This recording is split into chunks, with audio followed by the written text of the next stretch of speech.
What we're trying to achieve is a very old dream, creating a virtual dual universe for millions of people to live in, to invent their story, their character, to do anything they want, to become anyone they want. You've seen that already in science fiction. We're trying to build it. What's going on, Cobras? Thank you so much for coming back to Cobra TV. Today's topic is going to be Dual Universe. I interviewed JC from Nova Quark, who's the lead guy making Dual Universe, which is a groundbreaking game that is going to have record number people on a server at once in one shared universe. And this is absolutely amazing. And he says some pretty amazing things in this interview about the game. And I'm republishing my interview with JC to bring it up to the top, to give it the spotlight that I feel like it deserves, because this is definitely something that shouldn't be missed. The potential of this project is game-changing. It could very well change the landscape of our industry in a very radical way. It could disrupt us. I find what they're doing really interesting. Thank you guys for coming back to another episode of Cobra TV, and today we've got a special guest. We've got JC from Nova Quark, who is developing the game Dual Universe, the massive game that just seems like it came out of nowhere.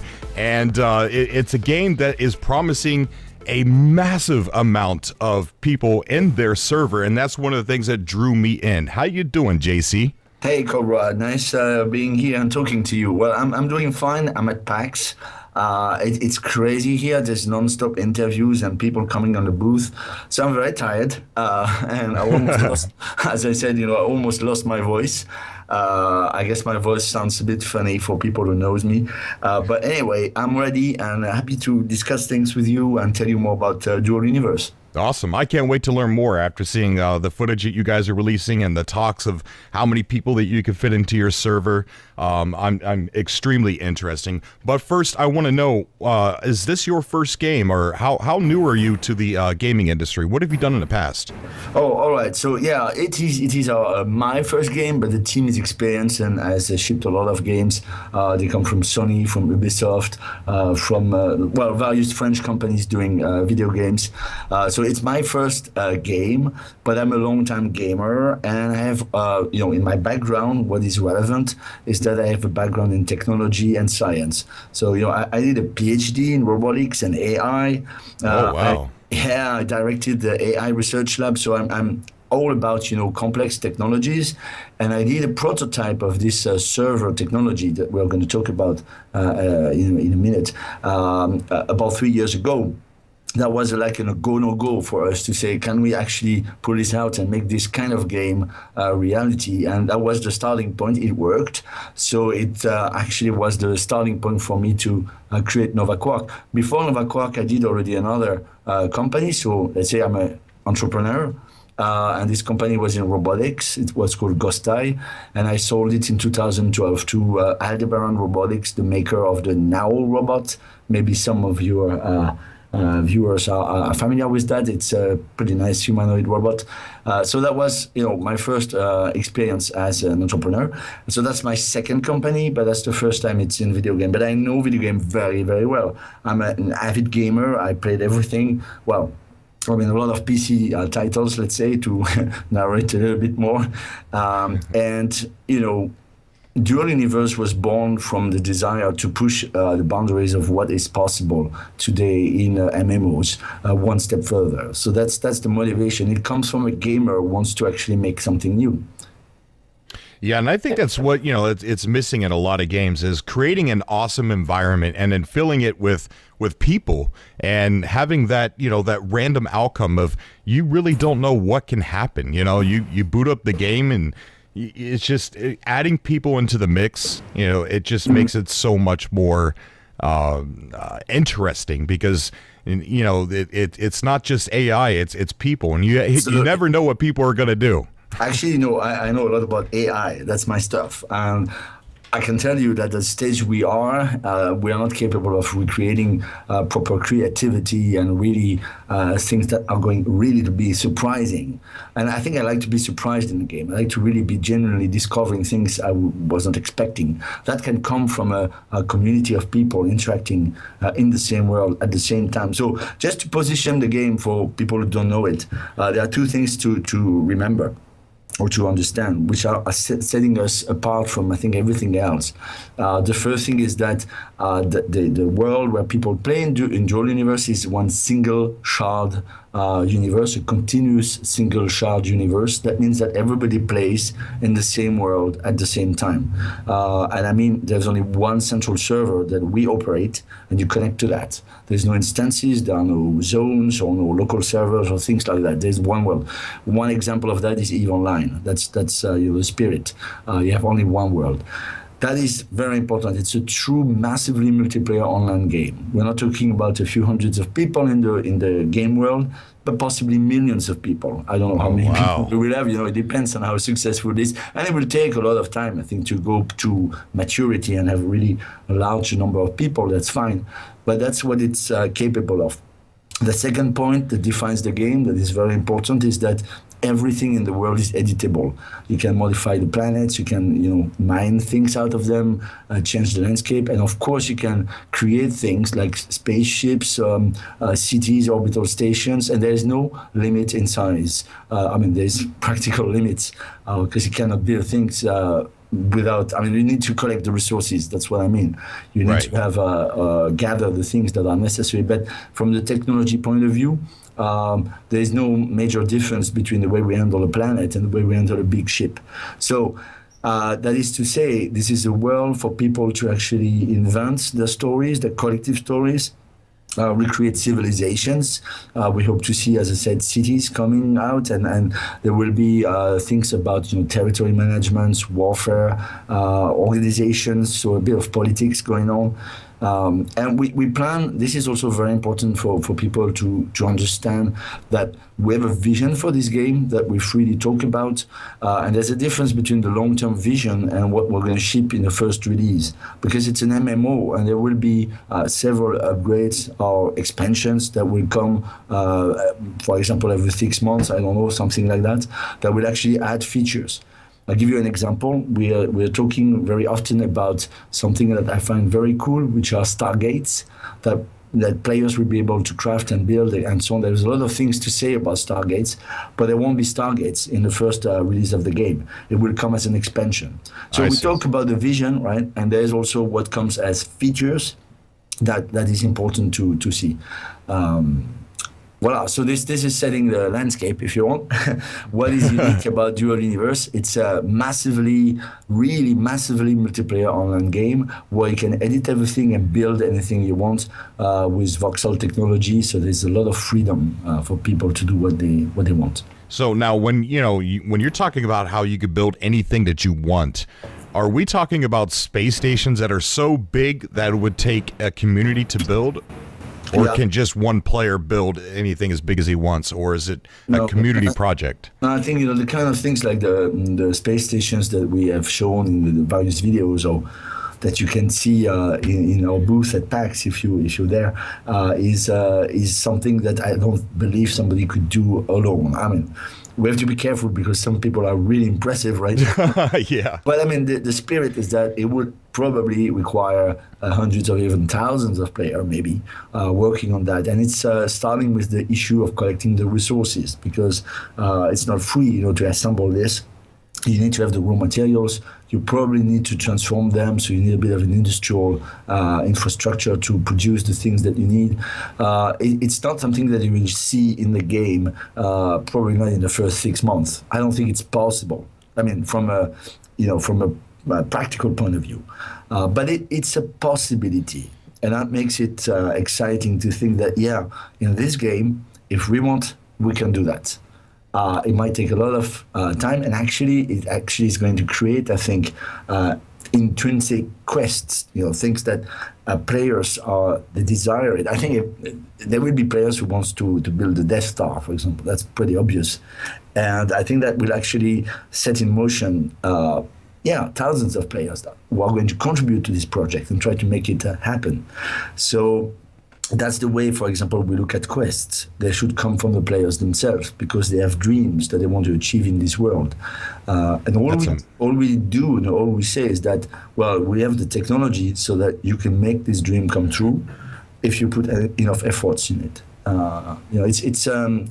It's a game where we want people to feel achievement when they do certain things. It's not instant. It's not something that you get immediately. Even building a spaceship will be something rewarding. And after a time, you can just buy it on the market if you don't want to do that, of course. But the first person who's going to build the first spaceship, we want it to be an achievement. That sounds amazing. Now, so far we have the community that's working together that you plan to have in the game. How's the PvP work? If you're out there and you're helping build a space station, can you just go postal and just start killing everybody around you? Well, PvP is a very important part of the game.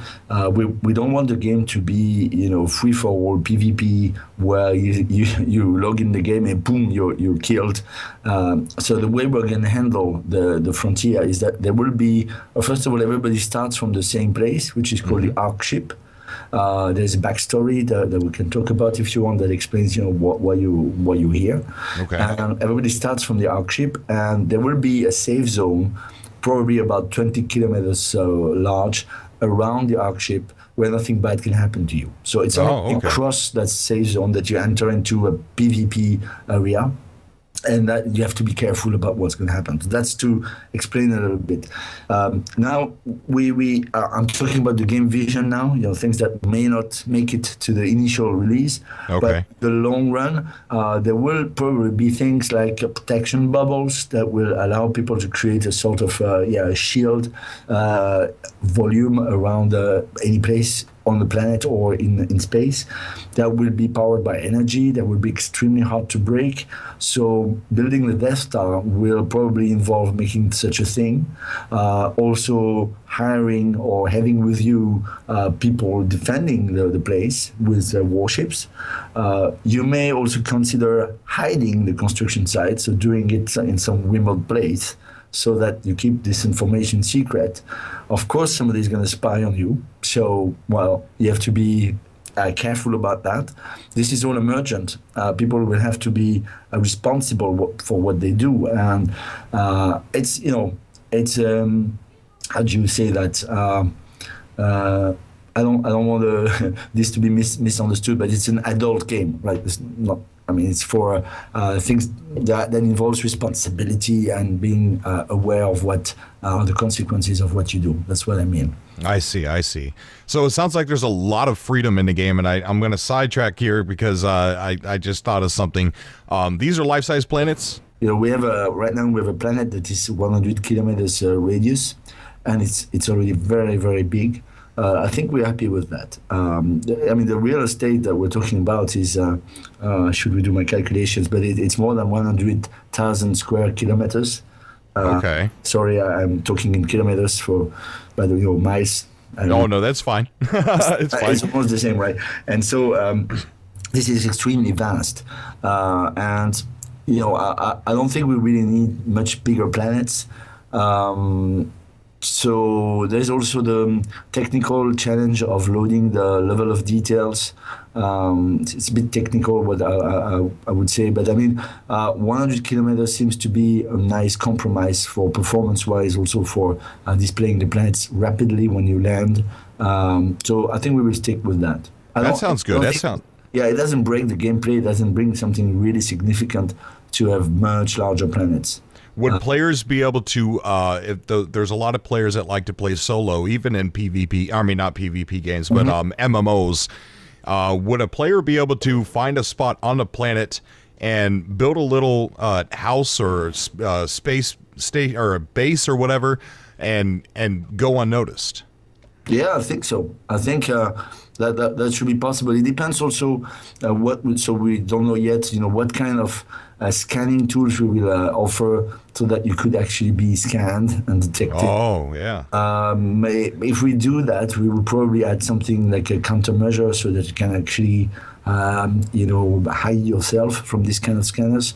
So this I don't know. We're very happy to hear what the community think about this. The other thing you can do if you cannot be scanned is probably to dig underground.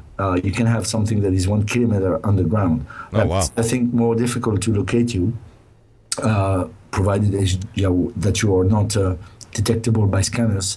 And that also is something we are thinking about. For example, you see, is that we don't want everybody to live underground. We don't want.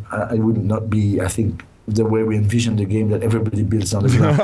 Yeah. So we might actually balance that by saying that if you build underground, you need some specific equipment to breathe, like something like that, so that you actually have a trade-off. You can live underground, but that's going to be like a core to maintain your vital needs. So something like that. We're thinking about all these aspects that are very interesting from a game design standpoint, because you never had that in any other game, because it's right, exactly new, So we will be surprised, and we will have to adapt also the gameplay with several iterations. That's why we're going to have an alpha and then a beta before we go to the initial release. Now there is a story that you mentioned it just briefly. There's a story in this game that is written by Alain Damasio. Yeah. Can you tell me a little bit about that story? Yeah, so Alain Damasio is a very, very well-known writer of science fiction and fantasy in France.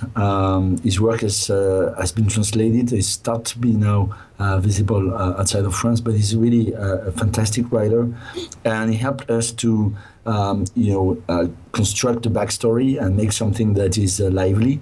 So he wrote a short story that you can download on our website, which is about what you experience after you arrive on this planet. So what's the backstory? The premise is fairly classical in the sense you have a neutron star that is going to arrive in the solar system and it's going to destroy the Earth.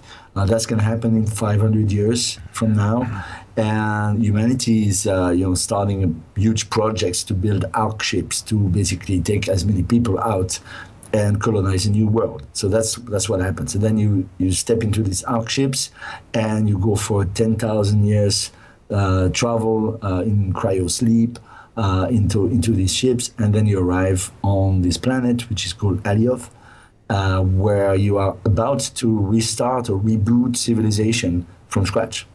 So that's the backstory. So, and Alain Damasio has written, a short story, as I said, that takes place as you wake up in the arc ship and you're about actually to start the game. So that's the backstory. We don't want to go too much into story afterwards. There will be things that I'm not going to talk about now that exist in the world, and we'll make it a bit mysterious. So that's why I don't talk about it. But the core idea is that the story that's going to happen after you step out of the arc ship is the players to make. Right. So the story is there to give you reason for being there, and to set up your own adventure, and what you do from there on. And there's is your story. There's no end game. There is no no goal to reach, and that's it, and you're done. It's just completely open, and I think that's really cool. In fact. Yeah, that definitely does sound interesting. You guys do release a lot of videos showing the development of your game, and I think that's important. I once thought that maybe keeping games a secret until the release, or showing just a little bit until release, was a good idea, because sometimes we see too much of the game. When we finally get it, there's nothing exciting to see that we didn't already know.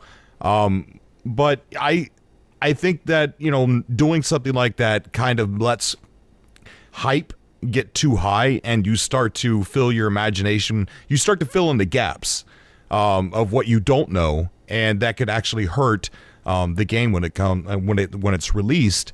How transparent is your development going to be, and how real is your gameplay that we're seeing is going to be the exact same game that we're going to be playing when we finally get it. All right. So everything you see on the videos is really captures from the clients as it is now. Okay. So the point is we want to be totally transparent. We want to actually engage with the community and have as much interaction as possible, show what we have in a totally honest way. You will see certain videos have issues with frame rate, for example. It's okay, we show you what we have. This is pre-alpha. And actually we want to demonstrate that we have the kind of technology that comes with the claims we're making, because it's very, very hard to do this, right? So we have to communicate and to show people, because otherwise they will not believe us, and rightfully. So we want to do this. And as I said, if you were at PAX, you could actually have seen it running on our laptops. This is real, this is happening. So we want to be completely transparent. We want to interact with the community. We have a Kickstarter going on the 7th of September. So I think with that kind of model, you have to be completely transparent. You have to show what you do and be honest about it. We are very excited by the technology we have made. So if you look at what we have shown, it's pretty outstanding. Now we have to make most of the gameplay we're talking about now. We have the building gameplay that is in place. The rest is something we have to work on. So I'm completely honest on that. Always said it. I think the very hard part was the technology. That's why we started from there, and now we have to do this gameplay. It's not easy, but it's something that we can do. It's just a question of time and money. But we are going to be able to do this. Crafting system, we'll be able to do it, right? So we want to show the hard parts, the technology. So transparency is the key word. And also, I insist again about this difference between the game vision, what we would like to have in the long run, what we will have as a first release. Again, is to go against this tendency of having people imagining things that will not make it to the first release. Right. Keeping in mind that, again, this is an MMO. It's not like we ship the game and goodbye.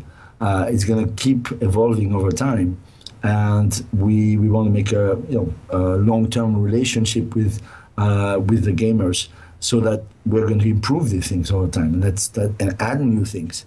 That's good. It's an interesting model actually, because, for example, sometimes people ask us, how many different types of environment of planets there will be. So we will make certain numbers of those. We call this biomes. Like, for example, different types of forests. We'll do what we can. But the good thing is that, as people are exploring the universe further and further away, with this Stargate gameplay that will not be in the first release, but will come later, right. The size of the universe will grow, the size of the accessible known universe will grow, and we will have time actually to add more and more strange and original new planets the further away you are from the starting planets. So this is also a way for us to stage the developments, and it's kind of nice, it's kind of cool.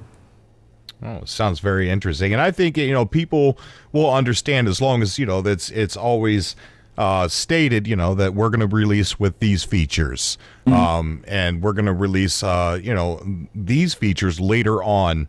As long as people know that going in, it's usually never a problem when people, when developers are upfront, they're honest. It's usually not a problem when they know what they're walking into. Yeah, and they can trust that we're working on it. Yes. I know that there's a continuous effort.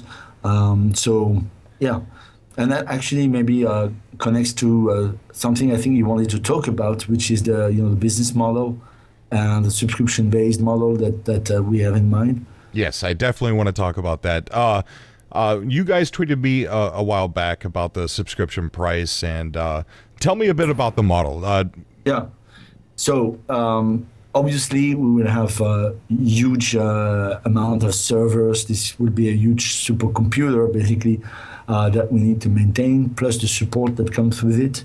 We want to provide good quality support to people playing the game. So we need to find a way to generate a stream of revenue. we did a dev blog that explains exactly the different models, what they bring in, what they bring out. And Yeah, I read that. Why we were in favor of the subscription-based model, which is basically the same model like EVE Online. If you look at EVE Online, and we are going to do that also, there is a mechanism that allows people also to use time coupons within the game. I don't know if you're familiar with that. They call it Plex. We will call it DAC. And the idea is that you can buy such a coupon from Nova Quark, and that is an item you have in inventory, and you can sell it on the in-game markets to get in-game money. So you pay, let's say, $15 to give a price, and I don't know if that's going to be the final price, but just to be concrete. So you pay that, and in exchange you get, let's say, for example, 200 millions of the in-game currency. Okay. That's something that newcomers may want to do to get a first bit of money in-game. That's a possibility that is given to them. On the other side of the equation, you have players that are creating a lot of value in the game, that are generating, I don't know, let's say 2 billion every month. And every month they go on the market and they buy this time coupon from this other guy, and they buy it for 200 millions, and they actually use the coupon themselves to convert it into 1 month of game time. So in effect, those guys who are contributing a lot, they don't pay anymore because they buy this coupon with in-game money that they make from the activity they do in the game. Okay. So for them, it's effectively free to play. The thing to understand is that the price, the conversion between dollars or euros and the in-game money is not fixed, because we have realistic markets with an equilibrium based on supply and demand. So this price is going to fluctuate and evolve, as it is the case, for example, in EVE Online with the equivalent system they have. So it's subscription-based, but you can play for free if you are contributing to the game to the point that you're actually making enough money in-game. I think it's kind of a nice model. The fact that you are also paying this subscription sort of barrier, we think it's going to help also to have a community that is more involved in the game, more serious about it. So as a serious player, you may like that, actually, that you have this kind of filter. And the final thing you can reason about is, in terms of how much hours of fun you get for your dollars. I think the kind of price that we have in mind, around $15 is going to make it very worthwhile. If you buy today, a game that is $60 and $59.99, you get, in the best cases, maybe 30-60 hours of fun out of it, right? So it gives you an idea of what is the standard. And I think with the $15, playing every day with your friends online, trying to build a Death Star, you're gonna have a lot of fun. So this is another way to look at the price of this. So your projected price, it's not set in stone, but your projected price of $15, that is that hours, or is that just for a full month?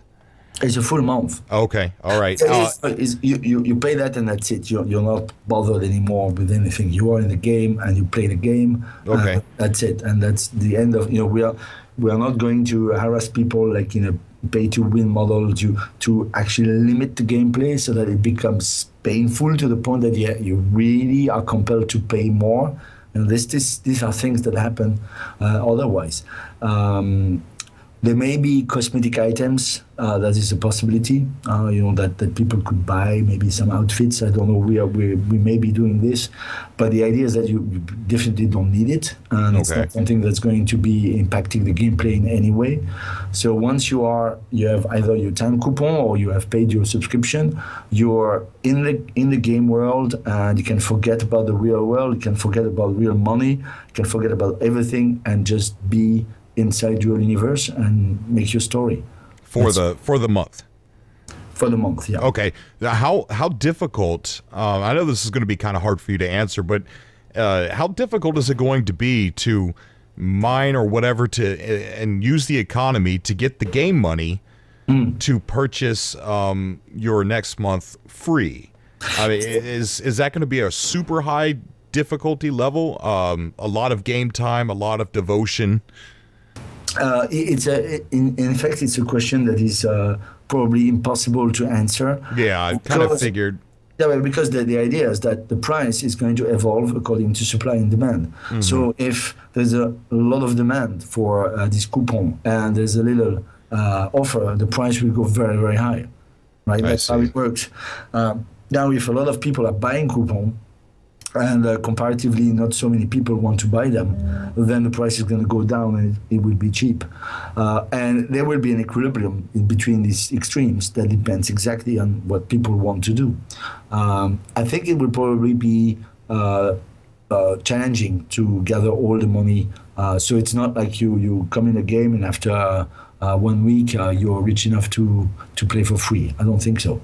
It's going to be more like once you have advanced in the game and you are really more contributing. I don't know. I cannot give you a number or anything. You understand it's dynamic, so it will actually reflect. What is the strength on both sides, on supply and demand, and how things are equilibrating. How much money is in the game globally, so how much people can afford also. So this will all be dynamic and evolving. Yeah, I kind of figured that question would be almost impossible to answer at this point.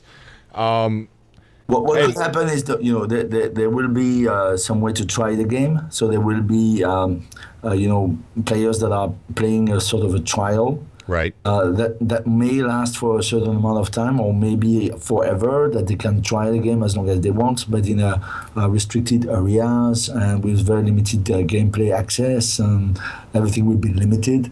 Ooh, I like that idea. I mean, that would give people incentive. They get in there, and as long as there's something fun to play. And then they realize, oh man, there's so much more that I'm missing out there. And I can see that. That's it. So that's the things we are thinking about. But no, there's no plan whatsoever to go to free to play with microtransactions and things like that. As I said, the only thing that could happen is that we have some cosmetic items. Yeah. Because that's a possibility that some people like to have. So we definitely think about that. But what can I say? I mean, I cannot swear. I suppose that it depends also on the success of the game. If there's really a lot of people in the game and there's this subscription that works and we are paying for the expenses we have, will be good. There's no reason why we would change. Right, exactly. Look at EVE Online. They are doing that for 12 years, and they're still there. Yeah, they're doing very well. And I'm not a subscription type gamer, but from what I've seen from you guys, you're really bending me into possibly, getting a game, paying a subscription for a game. I wasn't when I first seen it, but as I watch your updates and everything, it's raising my eyebrow. I'm like, okay, well, now wait a minute. What is really, really cool for us is to see that when we demo the game. Yeah. So as I said, we are currently at PAX. Everybody who sees it likes it. Really, it's 100% conversion because what we have is very exciting. I think it's an old dream of gamers, me included. Obviously, I always wanted this kind of game, and I think this old dream is something that you can feel in other games that are lots talked about currently. Right. There's something in the background, and people are expecting that kind of game to happen. This huge world where you're free to live completely anything and to role play whatever you want. So I think we are about to deliver it. Actually, that's what we work very, very hard to, and it all is about, to start with, it's all about technology. Because you need to do things differently. Right. The standard MMO tech is not. It was fine 10 or 15 years ago, but it's not going to scale. It cannot do what we do. We have completely redefined the way we manage everything related to MMO. Plus the fact that the world is editable. So there's this voxel technology we've made so that it can also actually work with any scale. All these things, they are not obvious. And they are making a big difference once you have them. I love the fact that you guys are really looking to the community to help build this game, as far as what should be structured into, rather than having your own goal in mind and just ignoring everything and doing whatever you want. It's really interesting that you're actually going to be listening to the community. But because what we do is some of the things we do are very new, and that is very difficult to finance. Innovation is very hard to finance. So I think that this is a wonderful thing, the Kickstarter, and also this alpha beta model that we see in indie games, so that we can release the game early, get the support from the community, and make it together with the community. This is a wonderful model that enables innovation to be developed. That's really fantastic, and you see it a lot with the indie games. I mean, this is where really new stuffs are coming from. Exactly, I agree with you 100%. So we are definitely completely new in terms of MMO.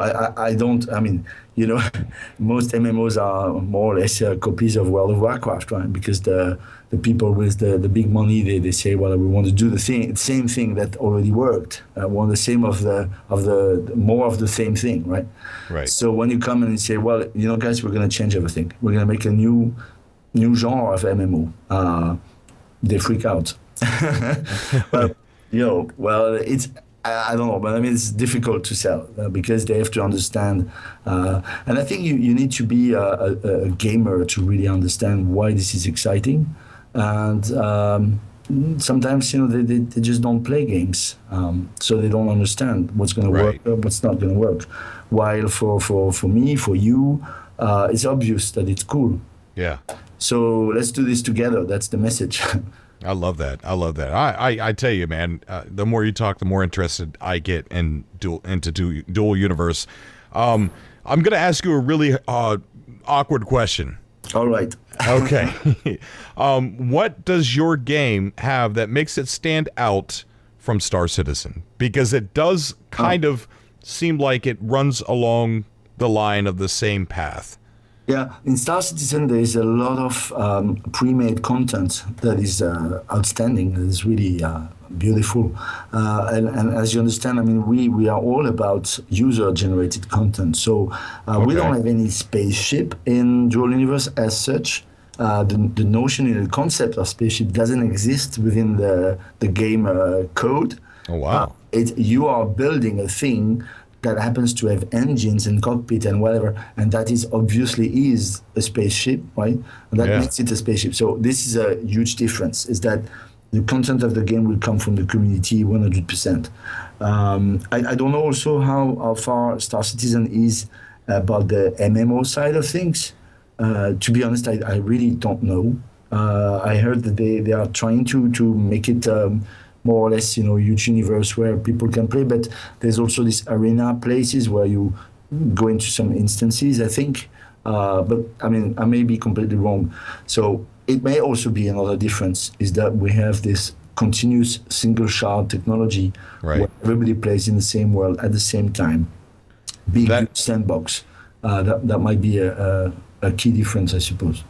That is definitely interesting. I know that Star Citizen does have like a lot of missions that you could do co-op with your friends and stuff like that. But it does seem like your game actually relies on the interactions of yourself and others to carry the experience. And to me, that's what I think so far in looking at both of the games. And I'm not trying to pit two games together. I mean, Star Citizen will be a wonderful game in itself, no matter the differences. When you build the content as a game developer, you are going to do something fine-tuned that is extremely entertaining and very well, fine-tuned, right? So I think as far as ship combat and the kind of quests that you will have in Star Citizen, it will be really cool. So there will be reasons to play both games for different reasons. They are very different, I think. And so because they are different, they are both interesting in different ways, I think. Yeah, exactly. And that's one of the things I try to portray on my channel, or the things that I try and say on my channel, that there are tons of space games out there, and each and every single one of them, maybe at first glance, might look exactly like the next one, but there's something that makes each and every one of them much, much different from the next. Yeah. And So for us, is one world where you rebuild civilization together. That's the pitch. That's Rebuild good. That's a good building pitch. civilization. There is about emergent gameplay, politics, territory, etc. And together, it's about MMO, right? Yeah, So we I build civilization together. wanted to ask you about the territories. Yeah. How does that work exactly? There's a lot of details that we have to Flesh out. Yeah. But the core idea is that we will divide the surface of planets into tiles that are about 1 kilometer in a radius or diameter, and those tiles you can actually claim them using something that we call a territory unit that you can craft or buy. Will be extremely expensive, hard to make, so it's not like you would have 21, 25 or 30 of them in your pocket easily. And so you can deploy this territory unit, and that will actually make the tile yours or your organization. So you can do this in the name of the organization. And once you've done that, you have access to control on certain things in this territory, like who has the right to mine, who has the right to build stuffs on it, who has the right to enter. It will probably be, for the right to enter, it will be something that you can bypass, but then you will be flagged as outlaw. That will actually get you fired on automatically by some defenses or things like that, So, but for example, the right to build or to mine will be strongly enforced, I think, so that you can actually guarantee that your territory is controlled by you or your organization. So essentially, players can take over a whole planet. Well, as a group or a team, or well, it's the same thing. Like how big can you build stuffs? I talked about more than 100,000 square kilometers on the surface of this particular planet that you start with. Yeah. That's a lot of territory units. So if you think about, it won't be something you want to do, because not every territory will be interesting. It's something you have to balance. We make it, as I said, very hard to build these territory units. So you will think twice, for strategic reasons, for geographic reasons, or for resource reasons. That would be the reasons why you want to have a territory deployed. And then those territories can be, in principle, there will be something, you can take them, you can actually destroy the territory unit or hack it. This is the long-term vision. Again, it's maybe not going to be available on the first release of the game, but the way we want to make this is into something you can compete to access, and then you will have to defend. It will become strategic issues, a strategic issue to have a territory on the planets. On the planets, there will be, of course, several planets. So this scales to not only the first initial planet, but others. I see. It sounds very interesting. Is there anything else that we did not talk about or cover that you would like to bring up before we end the interview here? Well, there's a lot of things we could say, about the right and duty management system, which is the thing we imagine to orchestrate how you can share certain assets with others. Simply. There's also a lot of things we could say about Lua scripting that allows you to actually script your ship, make interesting behaviors like that. Really? Keeping in mind that a ship is something you can make a blueprint of, and then you can use this blueprint to mass produce it into factories, and so you don't necessarily need to be a ship builder or Lua scripter to benefit from the work of a certain, let's say, minority of players who are going to make it for the others. So this is a core concept. The market is going to will allow people to specialize in certain activities. Basically, you will sell what you're good at, and you will buy all the rest. That's like in real life. I don't know how to build a car, but I have other skills that I make money from, and then I can buy a car from the guys who know how to do it, right? Oh, wow. So there's a lot of things we could talk about the game vision, how we have all these ideas about gameplay.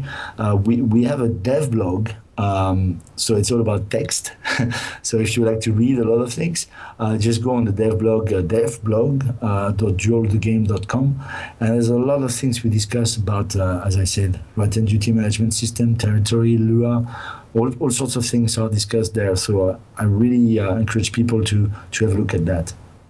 Okay, yeah, definitely send me the link so I can put it in the description of the video. And you know, we start to have a quite impressive community, considering, you know, that we are a small indie game. We have lots of people on the forums discussing. We launched a community website where you can actually start to create your organization and start to recruit for it. And the last time I checked, there were more than 400 organizations declared. Wow, that is impressive. Yeah, an incredible role play. I mean, you look at the description of some of those organizations, it's incredibly detailed. Some of them made recruitment videos that are outstanding. So this is very exciting. So I really encourage everybody that is interested to join this community and discuss. We listen to everything that people say. We spend a lot of time on that. We can still afford it. Maybe if it gets so huge, we can't do it anymore. But at the time, we do that. And we enjoy that very much, to have all the feedback, all the questions and suggestions that people can make about the game. So see you there. Well, definitely. Man, you've really piqued my interest. Send me a link to that as well. I would like to go check out the community. Sure. And sure. see what you know, everybody's all these what do you call them, organizations? Yeah, because it's not guild or it's not corporations, it's a generalization of that. This is another interesting thing that we talk about, by the way, in the devlog, is that we have this sort of abstract model of an organization that you can specialize into a democratic nation, a dictatorship, or a corporation, or a guild of pirates, or whatever. So there's a sort of also emergent aspect. You see, the game design principle is always the same. We make small building blocks that you can assemble into anything. So we try to apply that also to organizations, so that there's not a fixed frame for people to organize their internal politics, but you can actually define that. We will provide templates for people who don't want to do that, of course. So you have ready-to-use types of organizations, but the possibility is there for you to make something new. Absolutely amazing. Well, when are we expecting to be able to get into this in any fashion? Yeah, well, so I'm going to talk about the plan we hope to achieve. It might be, if everything goes well, that's what we should have. We should have an alpha that should be available, let's say, in the first half of next year. A beta about 1 year later, and if everything goes well, I would like to have the first initial release of the game at the end of 2018. So this is, in the future. We still, as I said, a lot of work to do. Right, it's not like the game is going to be out in 3 months from now. But in the meanwhile, we are going to listen to the community, as I said, and interact with people. And we would like to have people in alpha as soon as possible. But we have to make it really good, because, we have only one chance. So we will take the time it needs so that it's good. And hopefully we should have something, as I said, alpha, first part of 2017. That's the goal. Okay. Well, JC, I am super glad that I was able to sit down and talk to you, because you have definitely changed my mind a lot about, my fear for subscription games. I mean, you've definitely changed my mind. This sounds very interesting, and I wish you guys the best of luck. Count me in. Great. I'm definitely in. And make sure you send me the link to the Kickstarter. Yes, sure. All the other links, so that the community here on Cobra TV can check you out. Fantastic. Well, thank you very much for having me, and I hope I explain things and make things more clear for everybody. And hope to see you soon in Dual Universe. Yes, definitely. All right. Thank you, JC. Thank you. Bye-bye.